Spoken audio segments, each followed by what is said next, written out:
अच्छा, आज हम ट्रांसफार्मर का इक्विवेलेंट सर्किट बनाएंगे। प्राइमरी साइड को सेकेंडरी साइड पे शिफ्ट करेंगे और फिर सेकेंडरी को प्राइमरी साइड पे शिफ्ट करके इक्विवेलेंट सर्किट बनाएंगे।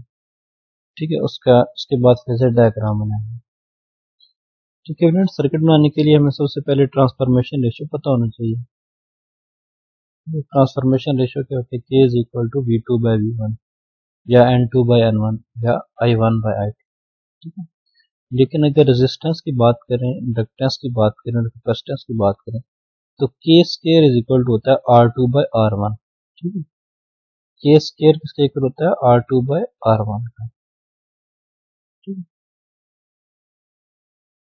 अब इक्विवेलेंट सर्किट हमने बनाना होता है प्राइमरी साइड पे या सेकेंडरी साइड पे शिफ्ट करके।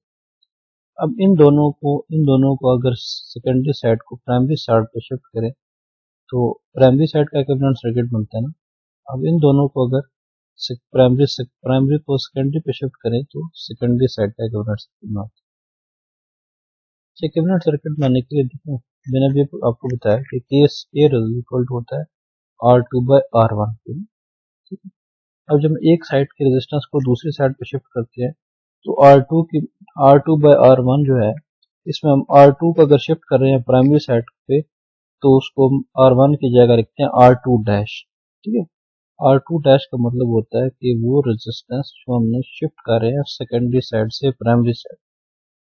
ठीक है, अब देखें इसकी जगह अगर आप R2 डैश डाल दें तो R2 डैश उधर चला जाएगा, K इधर आके डिवाइड हो जाएगा, तो R2 डैश इक्वल टू क्या हो जाएगा? R2 divided by K square. ठीक है, इसका मतलब ये है कि जब भी हम शिफ्ट करते हैं एक साइड से दूसरी साइड पे रेजिस्टेंस या इंडक्टेंस या रिएक्टेंस तो उसको हम K स्क्वायर से डिवाइड करते हैं। ठीक है, तो K square is equal to R2/R1। अब देखिए R1 उधर जाएगा तो K स्क्वायर इधर आके डिवाइड हो जाएगा,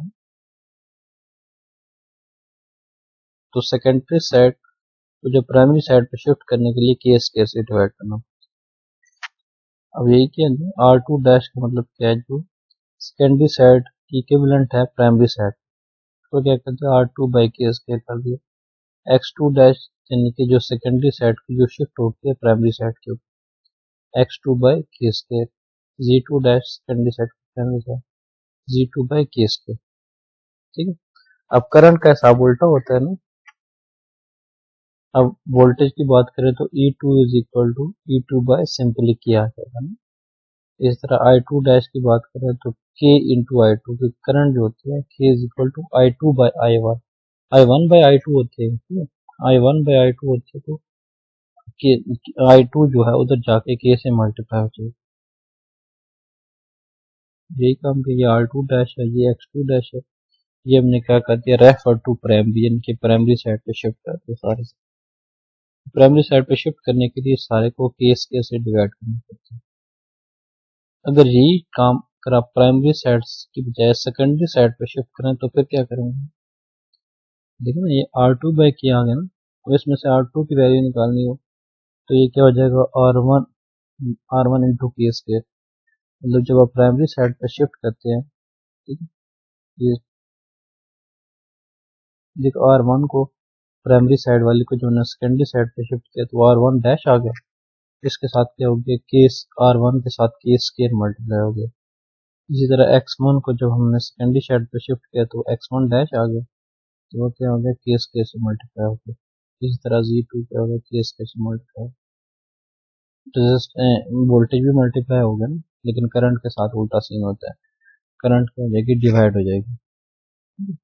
तो इन शॉर्ट ये कि हम जब सेकेंडरी साइड से प्राइमरी साइड पे शिफ्ट करते हैं तो K स्क्वायर से डिवाइड करते हैं, और जब प्राइमरी साइड से सेकेंडरी साइड पे शिफ्ट करते हैं तो हम K स्क्वायर से मल्टीप्लाई करते हैं।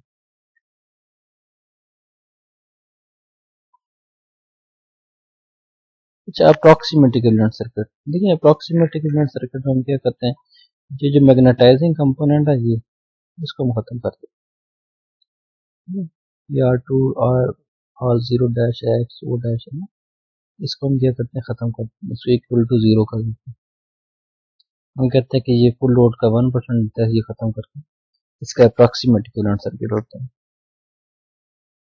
अच्छा, फेजर डायग्राम से ठीक है, हमारा लैगिंग पावर फैक्टर होता है जिसमें करंट वोल्टेज से पीछे रह रही है। ये देखें, ये वोल्टेज है ना, ये सीधे वाला है। अब ये करंट करंट पीछे है तो ये लैगिंग है ना, करंट पीछे तो ये लैगिंग।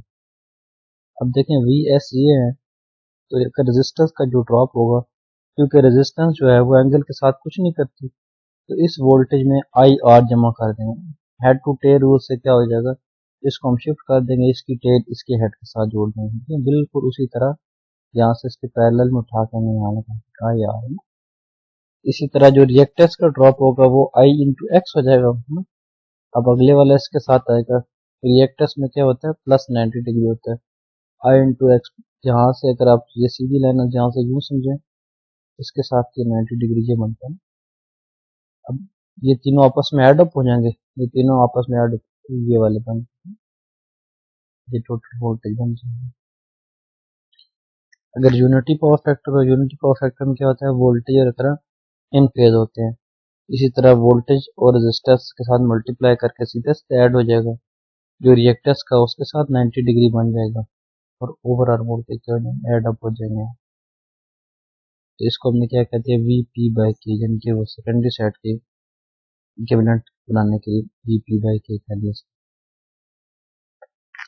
इसी तरह लीडिंग पावर फैक्टर में करंट आगे चल रही होती है, करंट आगे चल रही होती है, तो इसके साथ क्या किया, करंट देखे ना, ये करंट लीड कर रही है इस वोल्टेज से, तो बिल्कुल इसको, इसका जो रेजिस्टिव ड्रॉप होगा बिल्कुल इसी तरह ही होगा।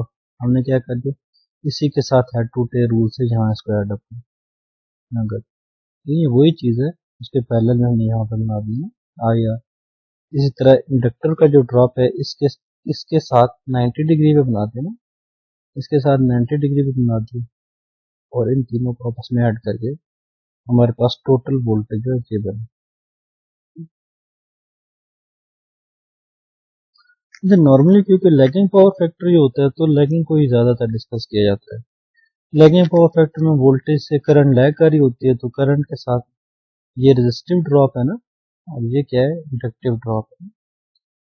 अगर सारे वोल्टेज को यहाँ पे सीधा से सम करें, ये क्या आ जाएगा, V S plus V R I cos pi. ये वाला कंपोनेंट देखें, ये इसका इस एंगल के साथ अगर देखें तो ये कॉस का कंपोनेंट, ये वाला जो एंगल है, ये वाला एंगल और ये वाला एंगल थीटा सेम होगा, क्योंकि उसी के पैरेलल बनाया है।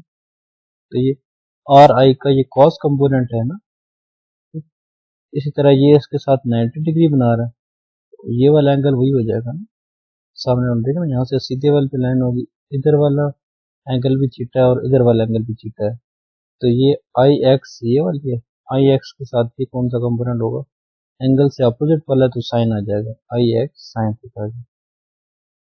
इस तरह भी हम इसके इक्विवेलेंट बना सकते हैं। वी पी बाई क्या है, के क्या है, प्राइमरी साइड, के ट्रांसफॉर्मेशन है 65